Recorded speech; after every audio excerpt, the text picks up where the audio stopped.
Breaking news చూస్తున్నాం. కీలక అంశాల అజెండాగా రాష్ట్ర మంత్రివర్గ సమావేశం కాసేపట్లో ప్రారంభం కానుంది. జీవో నెంబర్ 317 ఉద్యోగుల పెండింగ్ డిఏతో పాటు ఇతర అంశాలపై చర్చించనుంది. ధాన్యం కొనుగోలుకు సంబంధించి పలు నిర్ణయాలు తీసుకోనున్నారు. బీసీ కులగణన షెడ్యూల్ను ఖరారు చేసే అవకాశం ఉంది. కొత్త ఆర్ఓఆర్ బిల్లుపై ఓ నిర్ణయం తీసుకోనున్నట్లు ప్రచారం జరుగుతుంది. ఎకో టూరిజం పాలసీ, మూసీ పునరుజ్జీవం, హైడ్రా, ఇందిరమ్మ ఇళ్లు, భూ కేటాయింపులతో పాటు అసెంబ్లీ సమావేశాల నిర్వహణపై చర్చించి నిర్ణయాలు తీసుకునే అవకాశం కనిపిస్తుంది.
బ్రేకింగ్ న్యూస్ చూస్తున్నాం. తెలంగాణలో కీలక అంశాల అజెండాగా రాష్ట్ర మంత్రివర్గ సమావేశం కాసేపట్లో ప్రారంభం కానుంది. జీవో నెంబర్ 317 ఉద్యోగుల పెండింగ్ డిఏతో పాటు ఇతర అంశాలపై చర్చించనుంది. ధాన్యం కొనుగోలుకు సంబంధించి పలు నిర్ణయాలు తీసుకున్నారు. బీసీ కులగణన షెడ్యూల్ను ఖరారు చేసే అవకాశం కూడా ఉంది. కొత్త ఆర్ఓఆర్ బిల్లుపై ఓ నిర్ణయం తీసుకోనున్నట్లు ప్రచారం జరుగుతుంది. ఎకో టూరిజం పాలసీ, మూసీ పునరుజ్జీవం, హైడ్రా, ఇందిరమ్మ ఇళ్లు, భూ కేటాయింపులతో పాటు అసెంబ్లీ సమావేశాల నిర్వహణపై చర్చించి నిర్ణయాలు తీసుకునే అవకాశం ఉంది.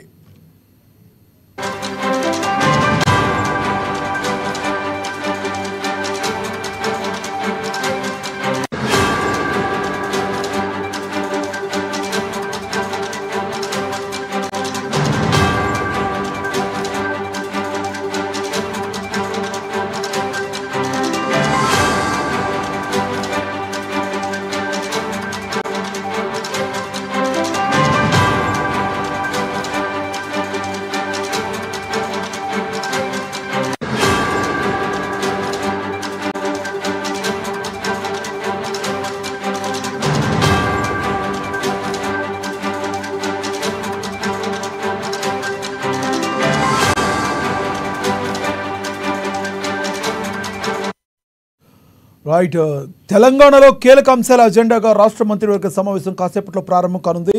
జీవో నెంబర్ 317 ఉద్యోగుల పెండింగ్ డిఏతో పాటు ఇతర అంశాలపై కూడా చర్చ జరగనుంది. ధాన్యం కొనుగోలుకు సంబంధించి పలు నిర్ణయాలు కూడా తీసుకోనున్నారు.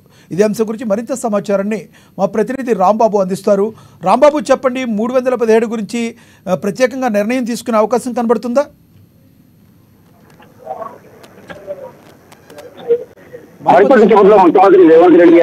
సచివాలయంలో కేబినెట్ సమావేశం ప్రారంభం కాబోతా ఉన్నది. ఈ యొక్క కేబినెట్ సమావేశానికి మంత్రులు సిఎస్ శాంతికుమార్, అదేవిధంగా ప్రభుత్వ సలహాదారులు, వివిధ శాఖలకు సంబంధించినటువంటి ముఖ్య కార్యదర్శులు కూడా ఈ యొక్క కేబినెట్ సమావేశంలో పాల్గొనబోతున్నారు. ప్రధానంగా ముఖ్యమైనటువంటి కొన్ని అంశాలతోటి ఈ యొక్క ఎజెండా ఇప్పటికే రూపొందించినట్టు తెలుస్తోంది. దీనికి సంబంధించి ఈ యొక్క ఎజెండాలో ప్రధానంగా ఇటు ఏదైతే సబ్ కమిటీ కొన్ని నివేదికలు కూడా రూపొందించడం జరిగింది. కొన్ని అంశాలకు సంబంధించి సబ్ కమిటీ కూడా వేసినటువంటి నేపథ్యంలో ఈ యొక్క సబ్ కమిటీలు కూడా ఇప్పటికే ముఖ్యమంత్రి రేవంత్ రెడ్డి కూడా నివేదికలు ఇచ్చినటువంటి నేపథ్యంలో వీటిపైన ప్రధానంగా కేబినెట్లో చర్చించేటువంటి అవకాశం ఉంది. ప్రధానంగా వీటికి సంబంధించి 317 జీవో, అదేవిధంగా బీసీ కులగణన, ఎస్సీ వర్గీకరణ సంబంధించినటువంటి అంశం, ఉద్యోగుల డిఏకి సంబంధించినటువంటి అంశం, ధాన్యం కొనుగోలు తదితర అంశాలపై చర్చించేటువంటి అవకాశం ఉంది. ప్రధానంగా 317 జీవోకి సంబంధించి మొన్ననే ఇటు ముఖ్యమంత్రి రేవంత్ రెడ్డితో కూడా కమాండ్ కంట్రోల్ సెంటర్లో కూడా ఉద్యోగ సంఘాల నేతలు భేటీ కావడం జరిగింది. ఈ భేటీలో ప్రధానంగా ఈ యొక్క 317 జీవోను ఇప్పటికే బహిర్గతం చేస్తామని కూడా చెప్పడం జరిగింది. 317 జీవోకి సంబంధించినటువంటి అంశంలో దామోదర రాజనరసింహ, దుద్దిల శ్రీధర్ బాబు, అదేవిధంగా పొన్నం ప్రభాకర్లతో కూడినటువంటి ఉపసంఘం పనిచేసిందని చెప్పి ఈ యొక్క నివేదిక కూడా వస్తున్నటువంటి నేపథ్యంలో ఈ సమస్యలు పరిష్కరించాలని చెప్పేసి రాష్ట్ర ప్రభుత్వం కట్టుబడి ఉందని చెప్పి ముఖ్యమంత్రి కూడా ఉద్యోగ సంఘాలకు చెప్పినటువంటి పరిస్థితి ఉంది. దానిపైన ఈరోజు కేబినెట్లో చర్చించి ఒక నిర్ణయం తీసుకున్నటువంటి అవకాశం ఉంది. మరొక వైపు 46 జీవో, ఈ జీవోకు సంబంధించినటువంటి అంశం పైన కూడా ఇప్పటికే ఇటు శ్రీధర్బాబుతో, మంత్రి శ్రీధర్బాబుతో ఈ యొక్క జీవోకు సంబంధించినటువంటి బాధితులు కూడా ఇటు సెక్రటరీలో కలవడం జరిగింది. వాళ్ళు కూడా ఇటు 3 కమిషనరేట్ పరిధిలో ఉన్నటువంటి ఈ యొక్క అభ్యర్థులకే లాభం చేకూర్చే విధంగా 46 జీవోని తీసుకురావడం జరిగింది. దీంతో రూరల్ ప్రాంతాలకు సంబంధించినటువంటి అభ్యర్థులు నష్టపోయేటువంటి అవకాశం ఉందని చెప్పి స్థానికత అంశంగా ఇటు 3 కమిషనరేట్ల పరిధిలో ఈ యొక్క 46 జీవోను 56% మందికి లబ్ధి చేకూరే విధంగా ఈ యొక్క జీవో ఉందని చెప్పి దాన్ని రద్దు చేయాలని చెప్పి బీఆర్ఎస్ గవర్నమెంట్ నుండి కూడా ఆందోళన చేస్తున్నా కానీ కనీసం ఈ యొక్క సమస్య పైన పట్టించుకునేటువంటి పరిస్థితి లేదని చెప్పి కాంగ్రెస్ గవర్నమెంట్ అయినా దీన్ని పరిష్కరించాలని చెప్పి గత కొన్ని రోజులుగా కూడా ఇటు వివిధ శాఖలకు సంబంధించినటువంటి అధికారులు వారితో పాటుగా ఇటు మంత్రులు అదే ముఖ్యమంత్రి దృష్టికి కూడా ఈ యొక్క అంశాన్ని తీసుకుపోయినటువంటి నేపథ్యంలో ఈ సమస్యను పరిష్కరించాలని చెప్పి కోరినటువంటి నేపథ్యంలో దీనిపైన కూడా చర్చించేటువంటి అవకాశం ఉంది. మరొక వైపు బీసీ కులగణకు సంబంధించినటువంటి అంశం, ఈ యొక్క బీసీ కులగణనకు సంబంధించినటువంటి అంశంలో ప్రధానంగా పంచాయతీ ఎన్నికలు జరగాలంటే ఈ ఎన్నికలు మొత్తం కూడా బీసీ కులగణన మీద ఆధారపడి ఉన్నాయని చెప్పి ఇప్పటికే కులగణన చేసే వరకు ఈ యొక్క పంచాయతీ ఎన్నికలు నిర్వహించొద్దని చెప్పేసి కూడా బీసీ సంఘాల నేతలు చెప్తున్నటువంటి నేపథ్యంలో ఇప్పటికే దీనిపైన సబ్ కమిటీ వేసినటువంటి ముఖ్యమంత్రి ఈ యొక్క సబ్ కమిటీ నివేదిక కూడా వచ్చినటువంటి నేపథ్యంలో 60 రోజుల్లో దీనికి సంబంధించినటువంటి మొత్తం కూడా పూర్తి చేయాలని చెప్పి ఈ యొక్క కులగణనకు సంబంధించినటువంటి అంశాన్ని ముందుకు తీసుకురావాలని కూడా చెప్పడం జరిగింది. మరొకవైపు సుప్రీంకోర్టు కూడా ఎస్సీ వర్గీకరణకు సంబంధించినటువంటి అంశం పైన ఇటు వర్గీకరణ రాష్ట్ర పరిధిలోనే ఈ యొక్క వర్గీకరణ చేసుకోవచ్చు అని చెప్పినటువంటి నేపథ్యంలోనే గత అసెంబ్లీ సమావేశాలను ముఖ్యమంత్రి రేవంత్ రెడ్డి వర్గీకరణ చేస్తామని చెప్పినందున దీనిపైన కూడా 60 రోజుల్లో వర్గీకరణ అంశాన్ని పూర్తి చేయాలని.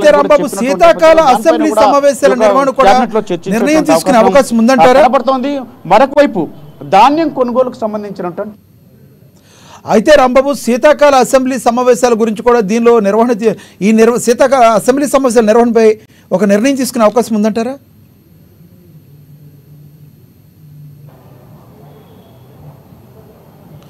అసెంబ్లీ సమావేశాలు ఏవైతే ఉన్నాయో శీతాకాల అసెంబ్లీ సమావేశాల నిర్వహణపై ఇందులో చర్చించే అవకాశం ఉందంటారా? తప్పకుండా అసెంబ్లీ సమావేశాలు కూడా నిర్వహించాలని చెప్పి రాష్ట్ర ప్రభుత్వం అయితే భావిస్తున్నది. ఈ యొక్క మూసీకి సంబంధించినటువంటి అంశం పైన దాంట్లో ఇప్పటికే గత అసెంబ్లీ సమావేశాలను చర్చించినా కానీ మరొకసారి కూడా మూసీకి సంబంధించినటువంటి అంశాన్ని అసెంబ్లీలో చర్చించాలని చెప్పి రాష్ట్ర ప్రభుత్వం భావిస్తున్నది.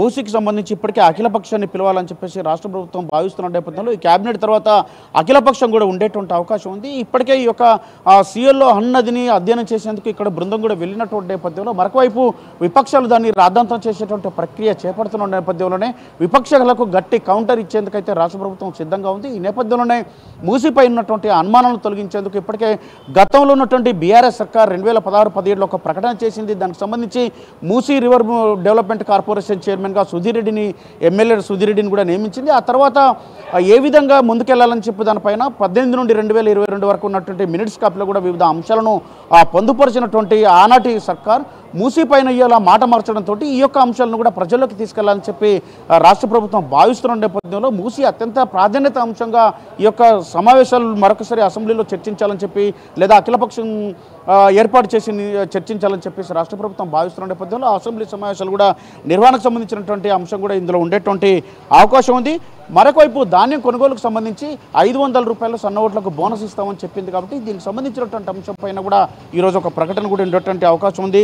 ధరణికి సంబంధించినటువంటి ఇప్పటికే ధరణి కమిటీ 119 తప్పులు ఉన్నాయని చెప్పినటువంటి నేపథ్యంలోనే ధరణి కమిటీ కూడా వివిధ సూచనలు సలహాలు ఇచ్చింది.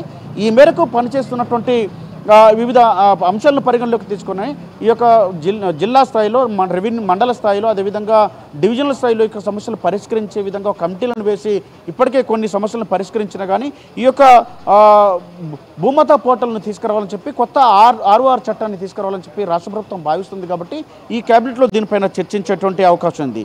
ఇంకో ప్రధానమైనటువంటి మేజర్ గ్రామ పంచాయతీలను ఇటు మున్సిపాలిటీలుగా మారుస్తూ ఒక తీర్మానం చేసేటువంటి అవకాశం కనబడుతుంది.